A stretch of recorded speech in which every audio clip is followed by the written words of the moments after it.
talk here, so we need audience participation over the phone. Is there a motion to accept the minutes? I so make the motion. Thank you. Is there a second? Second. Barney, second. Any discussion? Good. All in favor? Aye. Aye. Any opposed? It's going to be a long meeting with a short agenda. WREMAC SEMSCO report. We have notes from Dr. Waldrop. From Dr. Bart. They approved the FDNY Rescue Task Force triage protocol for the warm zone.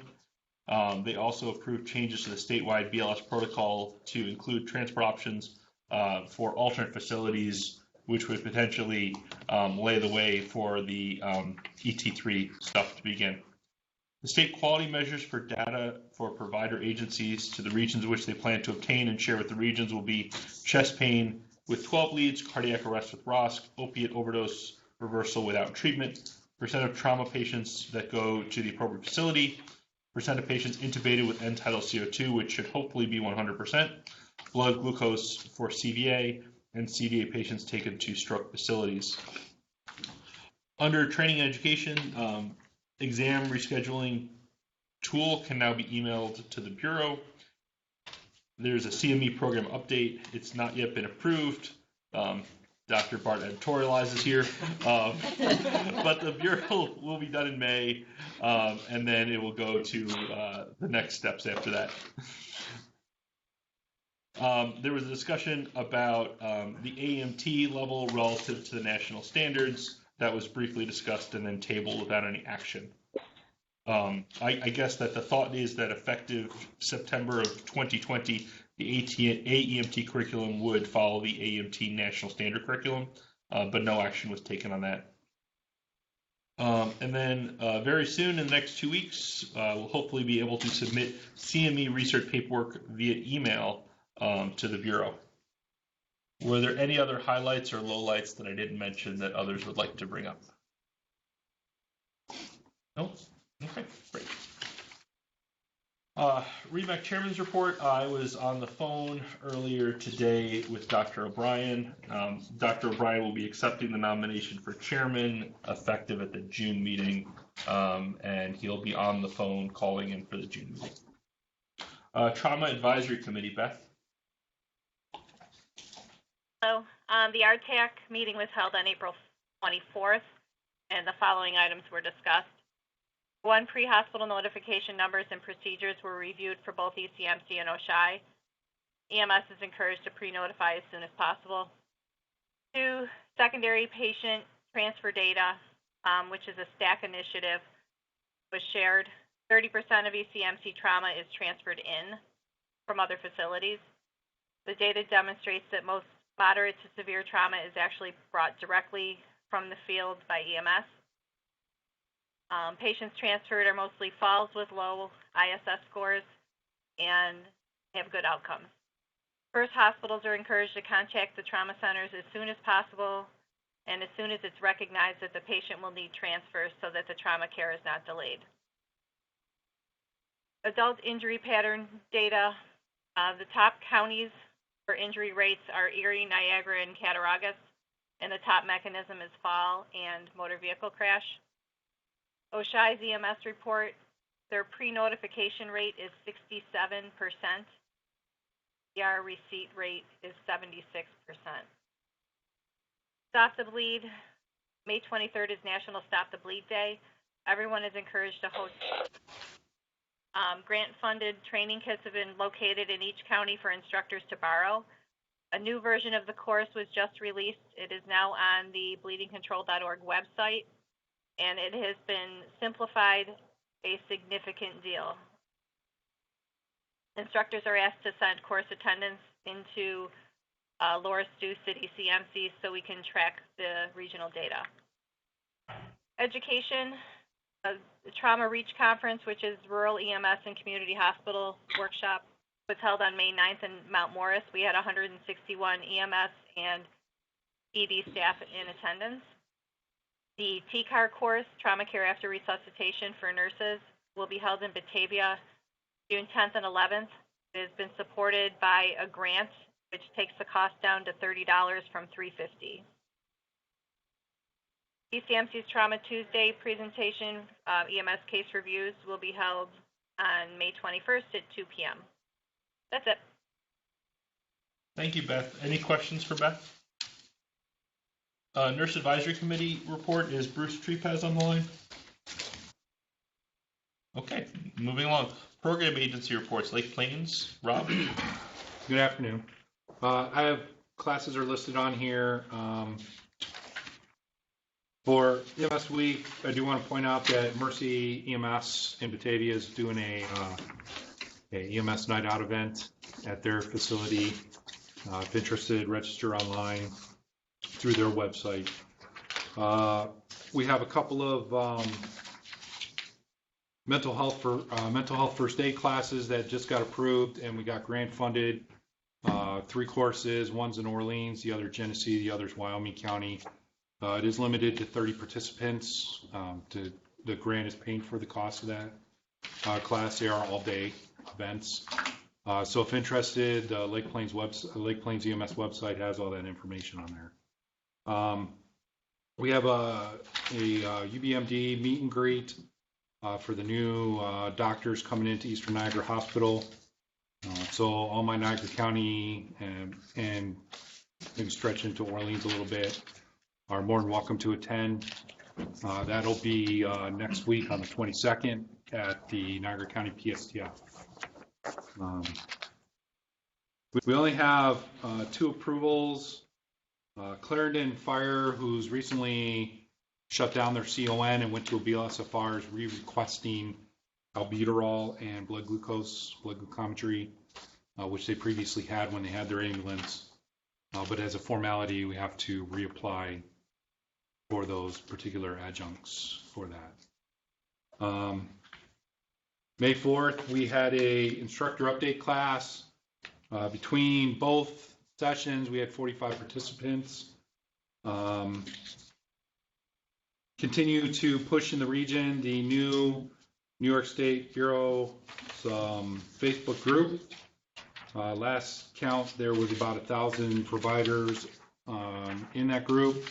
It's a great resource. A lot of information gets pushed out on it, and there is feedback back from the state on posting for that. So the CC to Medic Bridge is currently taking enrollment till the end of the month.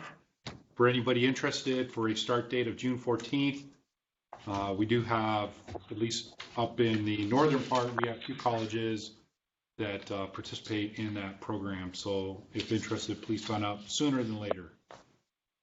And I want to bring up that the Northwell has required that we submit a letter as program agencies validating credentialing through the REMAC. So I just want to make the REMAC aware of that.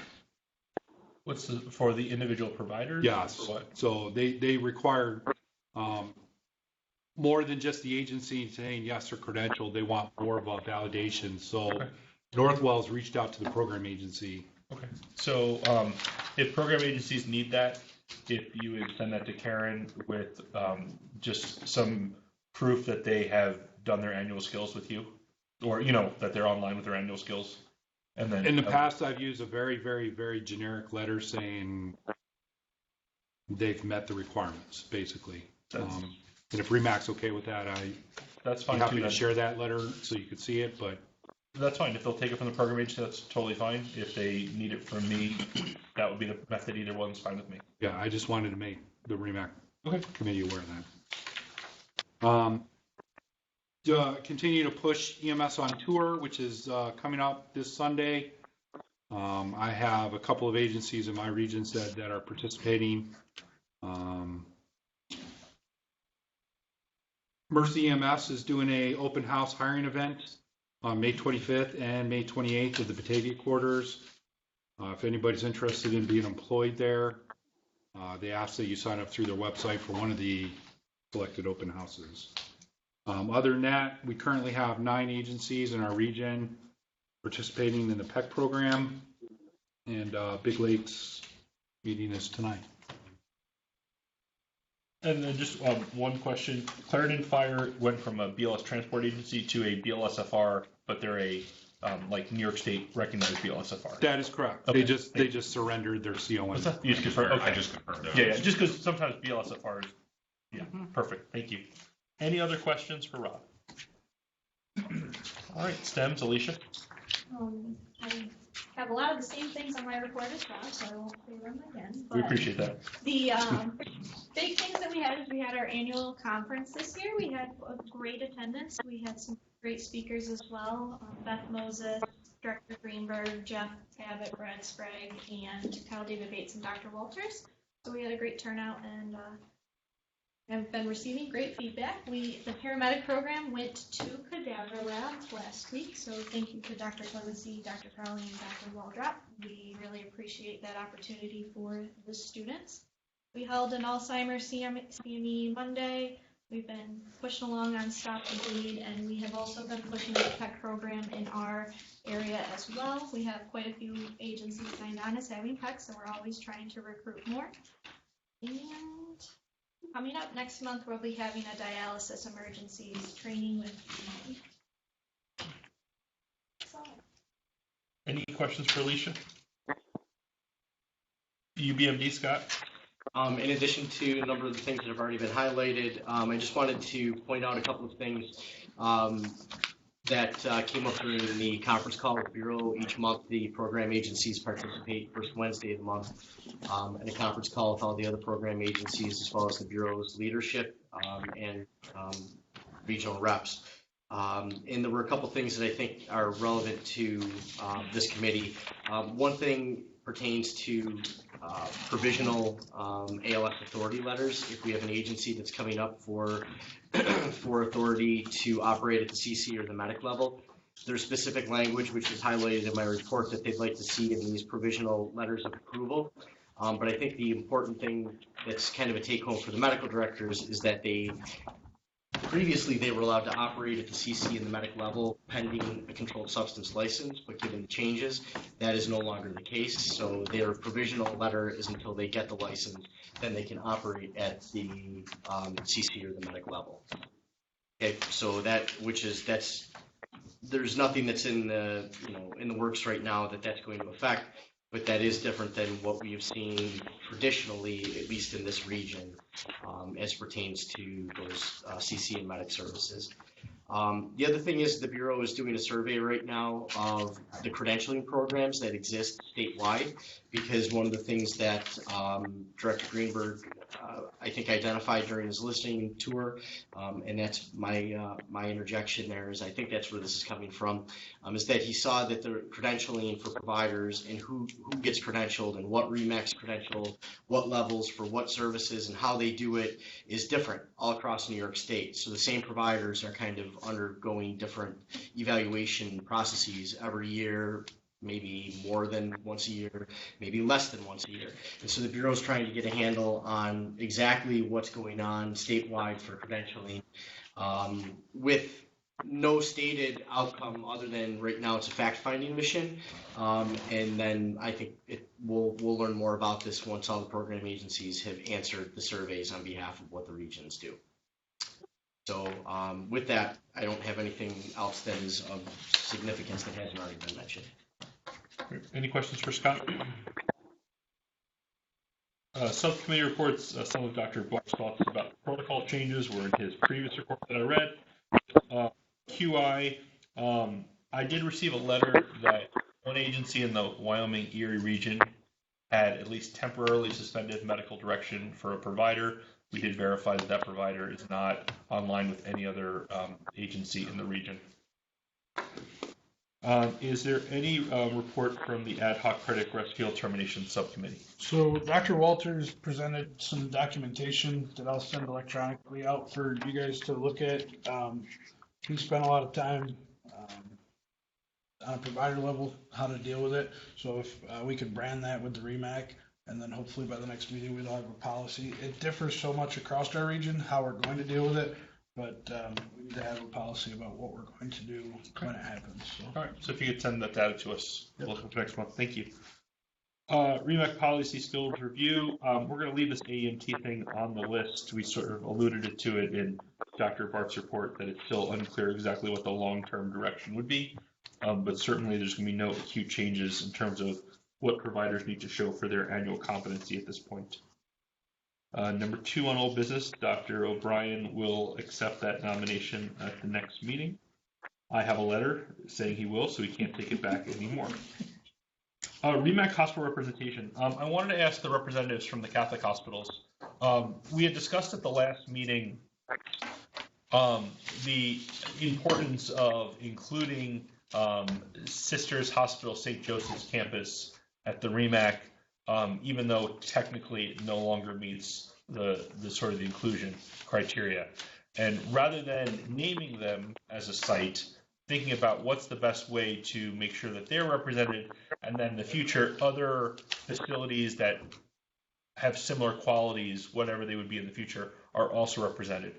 So my thought initially, and I wanted to see what people's feedback was, and Emily's too, is to say, do it in terms of other facilities that get a minimum number of emergency ambulances a year. Because then that also would grow for us in the future if we had other facilities that were taking on large volumes of patients that would also allow us to automatically be able to incorporate them in.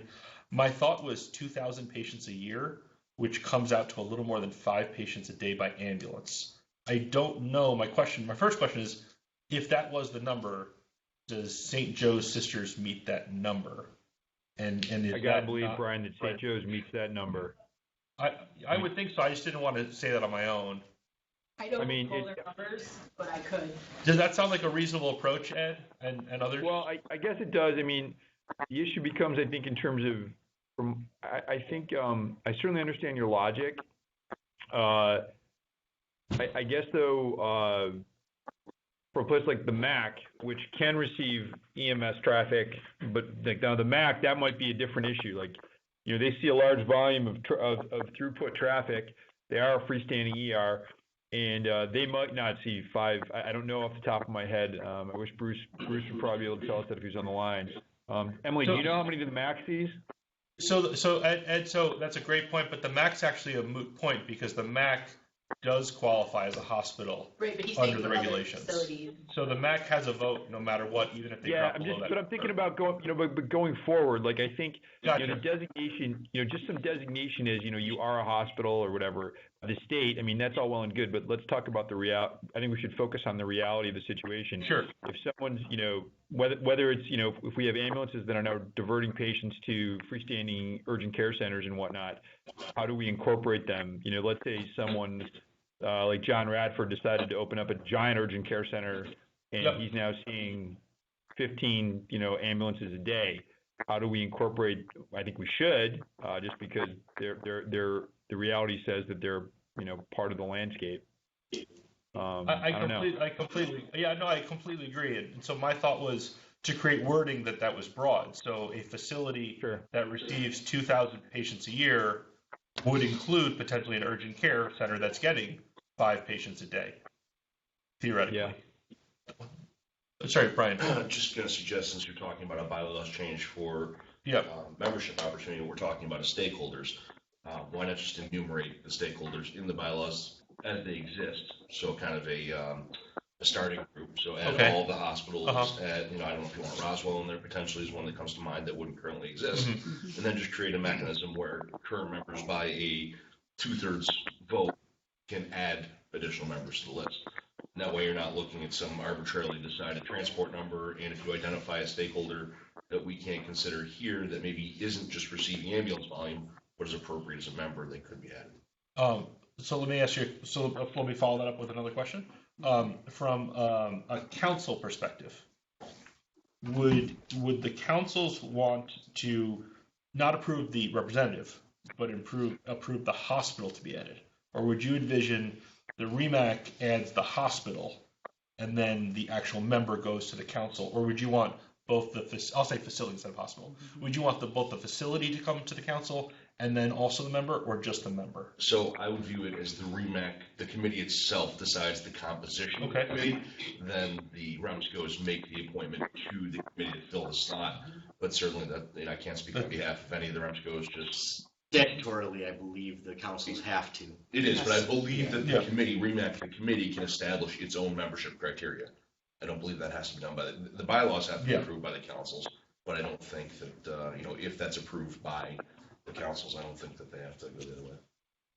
I mean, rather than maybe perhaps legislating this into perpetuity, why don't we just, on an ad hoc basis, just kind of go along as it comes up? I mean, because Lord knows if we will ever see a situation where, freestanding urgent care center, start seeing a ton of ambulances, or whether, at what time in the future we'll see Roswell accepting ambulances, for instance. Okay. So why don't we just, can we make some statement in our bylaws that says, the composition of the REMAC can change based upon the change in stakeholders, or, what I mean? So we can word it some way like that. Sure, I think that's reasonable. I think you and Brian are both on the same page. So we will have language ready for that at the June meeting, and then it'll age like a fine wine over the summer and be approved at the first fall meeting after the summer's over.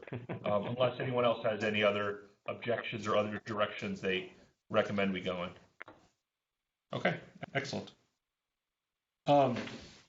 At the last meeting, we had asked Dr. Cosgrove and Dr. Borton to come back with some information about potential LVO tools to be used by EMS providers. We have a letter from Dr. Borton. He's unable to be here today, and he's asked that the actual vote be put off till the next meeting. But we are happy to have representatives from the Catholic system here today to speak about their recommendations regarding LVO tools. Hello, I'm Alex. I'm the stroke coordinator at Buffalo Mercy. We're the comprehensive stroke center for the Catholic health system. We have,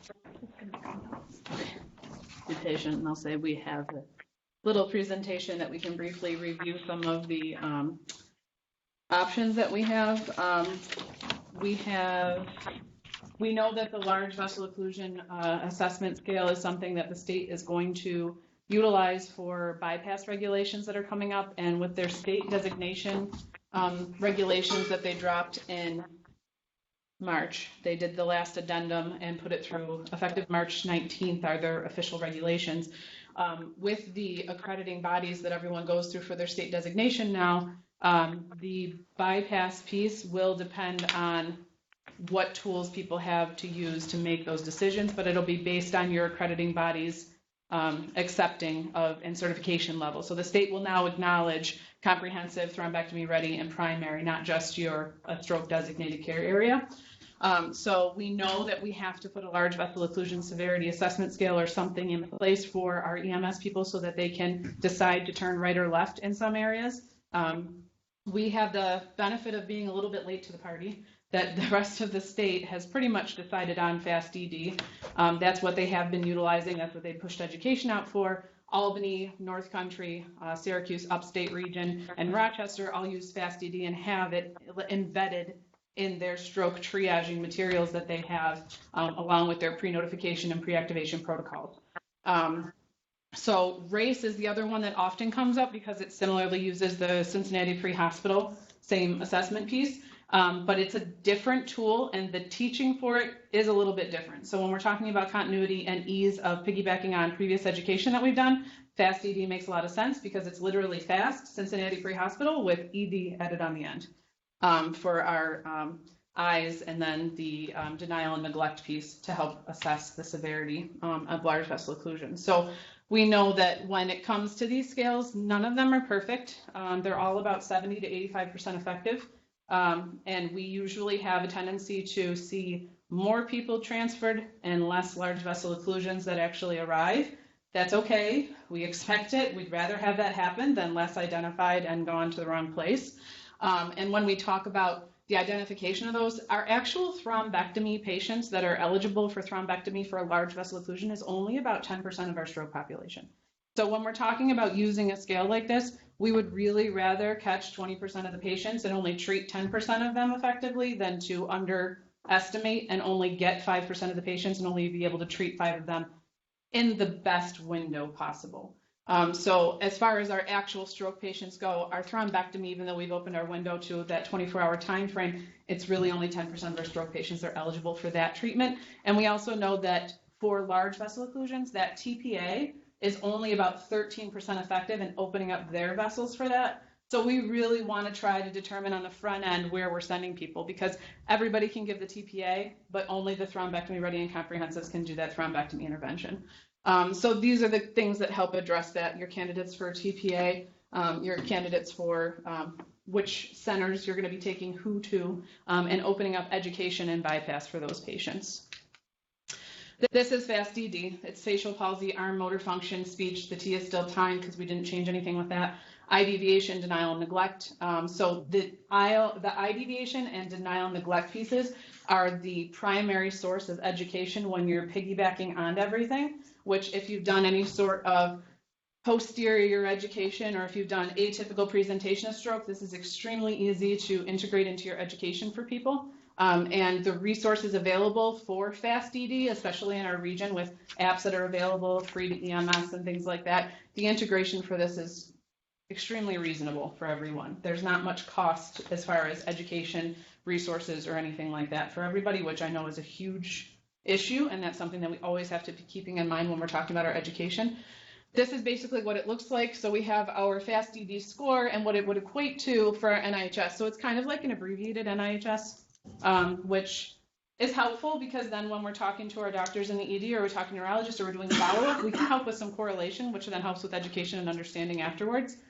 So that part of it is something that's pretty unique to FAST-DD because the actual correlation piece, the way that it's used as kind of an abbreviated NIHSS, is really nice in my world.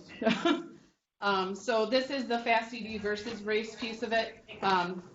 Overall, FAST-DD is a little bit simpler, just the way that it's integrated, what it stands for, and what you utilize it for. It's a little bit easier concept-wise.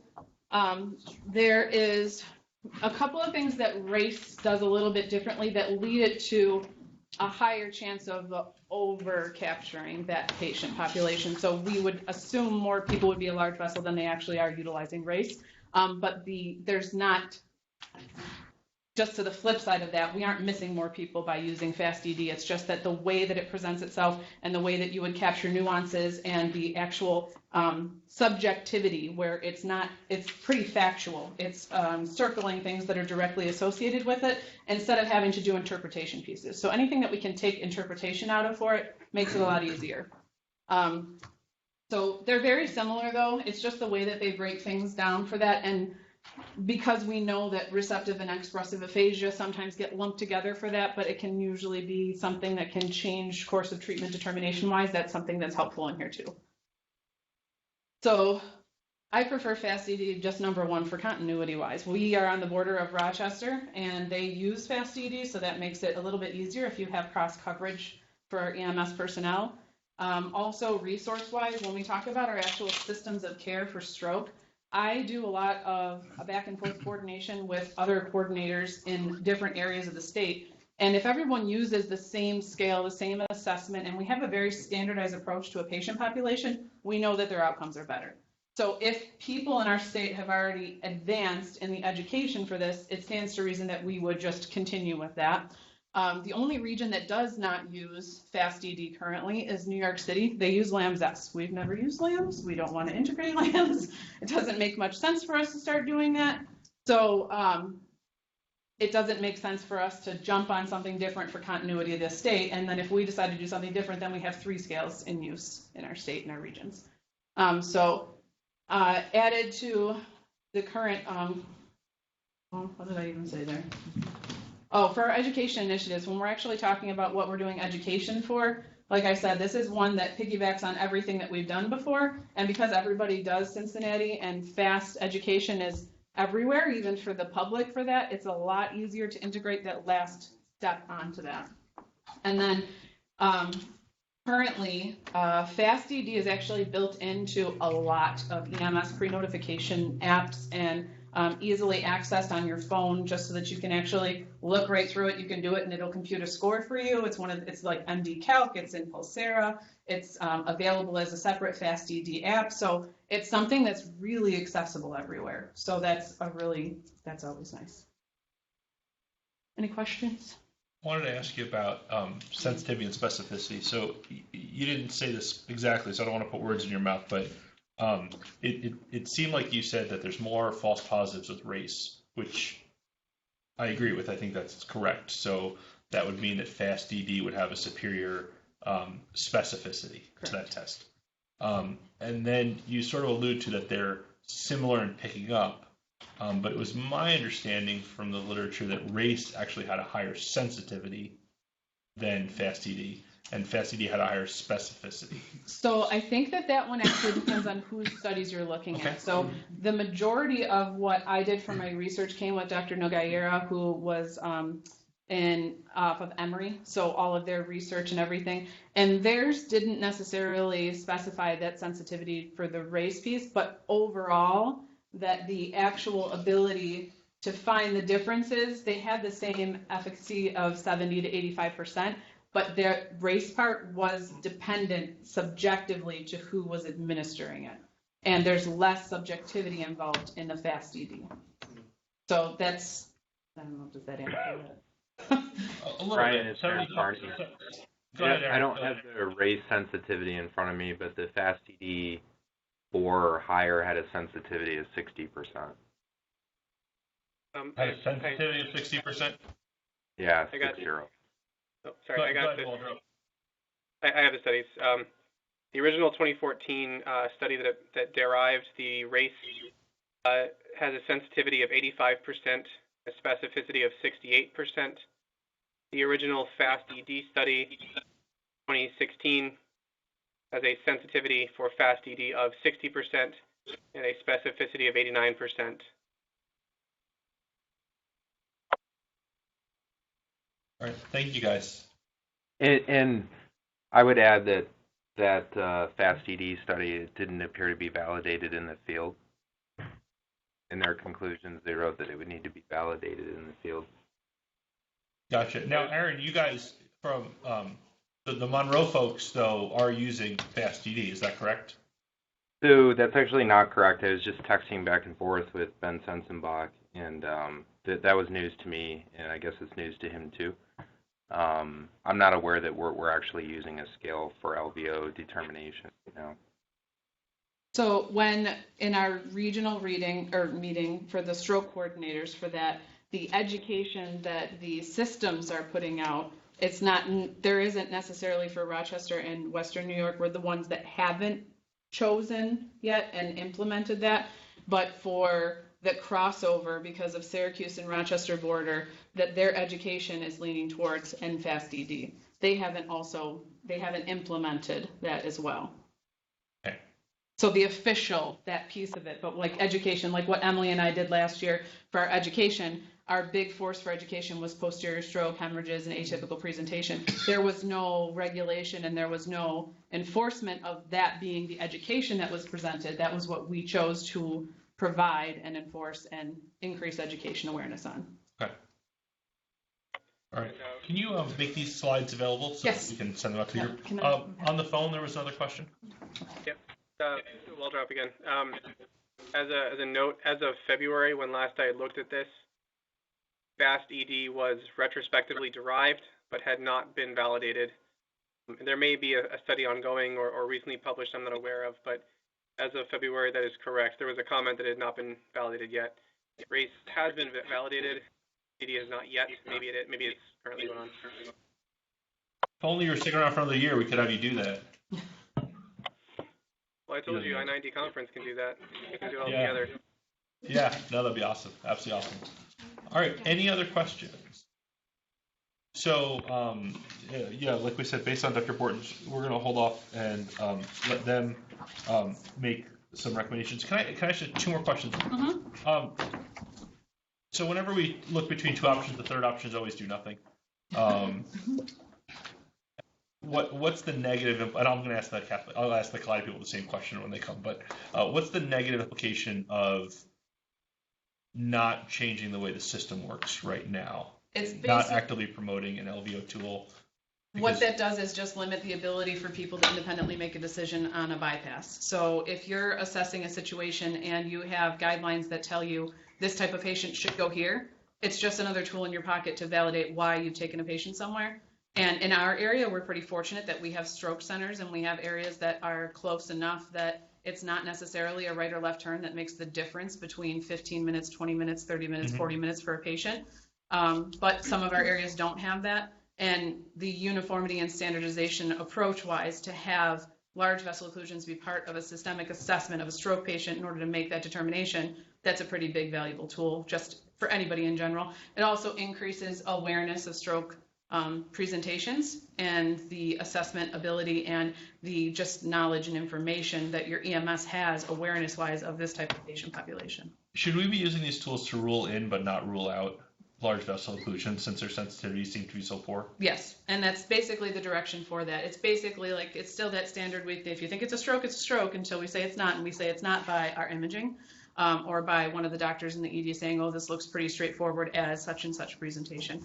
But basically opening it up. So we know that in certain areas, especially in our New York State regions, we have 1 to 3% of our EMS calls are stroke patients. But if we increase what we're looking for, we know we'll find more strokes. And if we give people the ability to assess for that and categorize a patient and identify a patient treatment pathway EMS-wise, and then they can give that information at triage, we significantly cut down the amount of time that we're spending trying to find something out. So if we look at things as, this is a bigger basket, we're going to catch more people, and then we'll start weeding them out as we go. That's always the best way to go, especially for a patient population such as this. So, but I want to be clear, though, in terms of destination. So in terms of destination. You would rather go to the higher end then, that way. So, but not every patient needs to go there, and there's going to be some patients that when you do this assessment scale, you're going to be like, oh, well, that really doesn't look like a large vessel. Do I need to take them there? No, you really don't, because then you're not bottlenecking anything for them. The ability to find those patients, like this is just something that's going to help with that stuff. And then in the future, they might say, you know what, everybody has to go there, and then we start weeding out from there. But we're in a region where we're fortunate enough to have multiple centers to pick from. Other places don't have that. Okay, thank you. Thank you. Any other questions? Great, thank you. And we'll share the slides with, yes, Brian. I just forwarded to you a study from April 2018 that does a patient population comparison of sensitivity and specificity of like 6 stroke scales. Yeah, might be useful for this discussion. Thank you. What's challenging about this, and people on the phone call and here all alluded to this, right? There's sensitivity and specificity of how something performs, and then as you add in an ideal setting, and then as you add more complexity, something that might have a really high sensitivity may perform not as well, right? So there's both the real life performance of it, and then also how it worked in the ivory tower of the derivation study. Great stuff. Thank you very much. New business. In front of you are 7 items for new business. There are no new medical director approvals for this month, and so I would ask for a motion to accept the following in mass. They are level of care changes, Clarksville Volunteer Ambulance. What is EMTB to AEMT? PAD notifications as listed, BLS 12 lead, LVAC, Allegheny Rescue and EMS, CPAP, Harris Hill Volunteer Fire Company, and Allegheny Rescue and EMS, albuterol, Clarington Fire, EPCR, Kennedy Fire, blood glucose, Buffalo Fire, and Clarendon Fire. Is there a motion to approve those in mass? Motion. Is there a second? Second. Is there any discussion on any of those items? All in favor? Aye. Any opposed? I just wanted to ask the program agencies, do we have any challenges you anticipate or any issues about meeting the provider privileging guidelines for this year? The expiration date's kind of always been up in the air, so to speak. One policy says, well, you got till August 1st. The other, we're trying to say July 1st. Come July 1, if we... Didn't we fix that 2 years ago? I thought we did, but I don't think I mean, Policy does not reflect that. The one I got from Dr. O'Brien.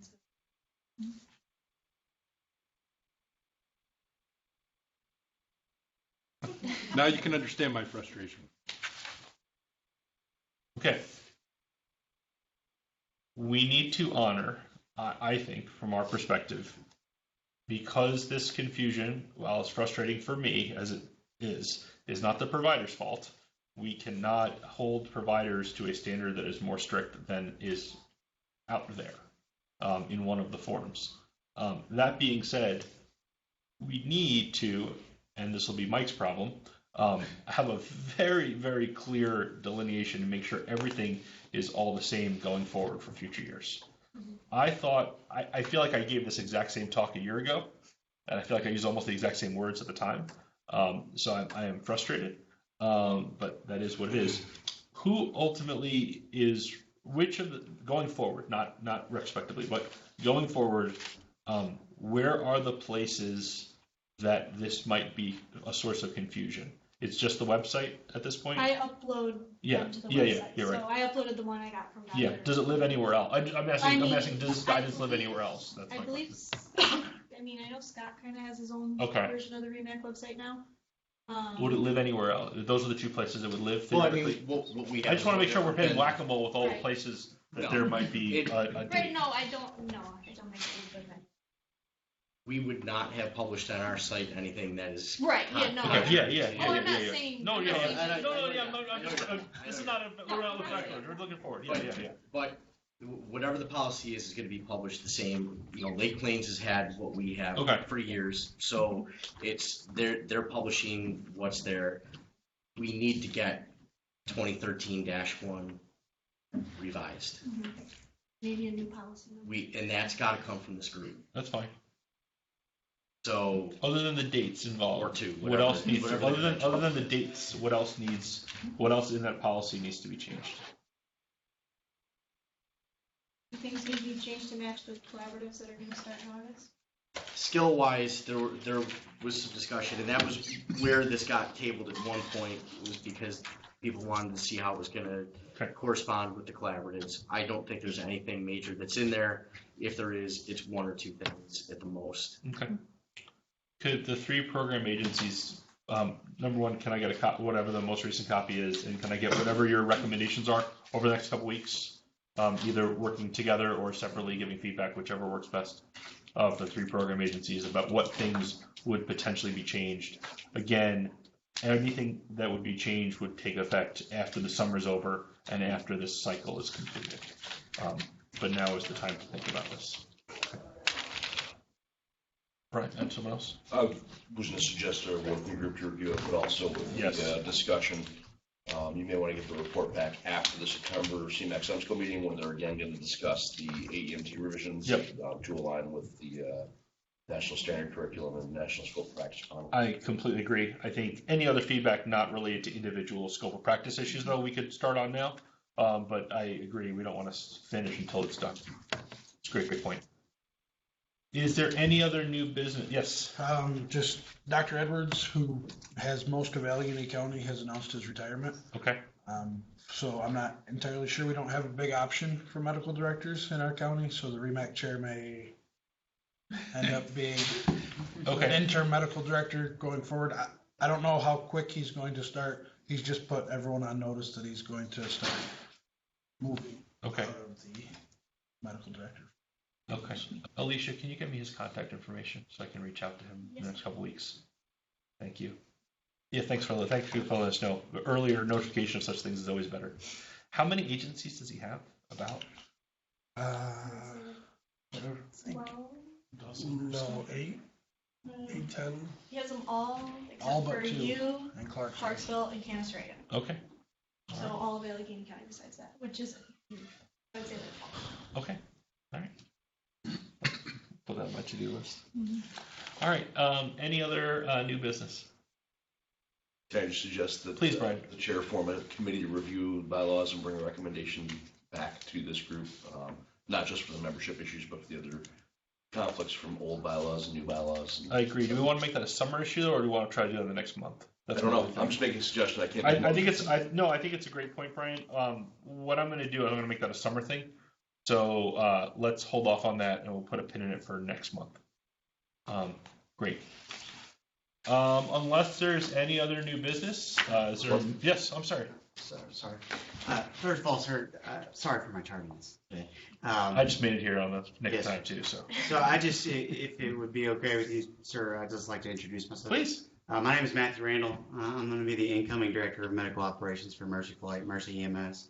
So I just wanted to introduce myself to you. I'm looking forward to working with you guys, and I'm coming from Tennessee. So I am a native New Yorker, but spent the vast majority of my life south. So I'm kind of growing in the system. I'm learning some new things. It is a different EMS system than where I'm coming from.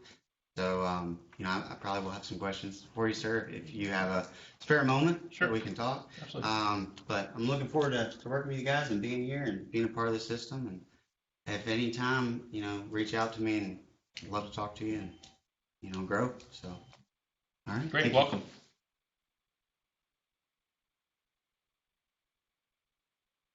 All right. Is there a motion for adjournment? I so make the motion. This becomes like a feedback loop. If nobody on the phone says yes, I may be stuck here forever. Dr. Waldrop? Thank you, Dr. Waldrop. Any opposed? We're done, everybody. Thank you. All right. Bye.